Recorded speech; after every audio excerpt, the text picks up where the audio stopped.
શું મિત્રો તમને ખબર છે રિયલ એસ્ટેટ અને ઉત્તરાયણ વચ્ચે શું કનેક્શન છે?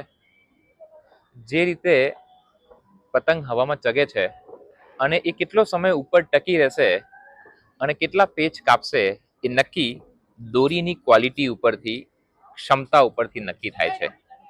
જેટલી દોરી તમારી મજબૂત હશે એટલો જ પતંગ તમારો ઉપર ટકી રહેશે.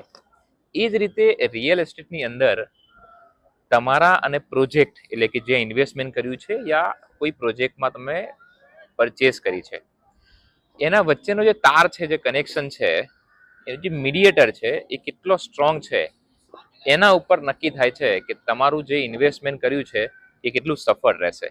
એટલે જ્યારે પણ તમે કોઈ ઇન્વેસ્ટમેન્ટ કરો છો તો જે મીડિયેટર છે, કનેક્શન છે, એ સ્ટ્રોંગ હોવો જોઈએ. માની લો કે પતંગ માર્કેટમાં ચગી રહ્યો છે, બહુ ઉપર પતંગ ગયો. એ પતંગ લાંબો સમય સુધી ત્યારે જ ટકશે જ્યારે તમારું કનેક્શન સ્ટ્રોંગ હોય, જ્યારે તમારું કનેક્શન મજબૂત હોય.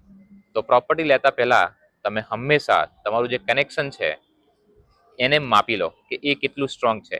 જય હિન્દ.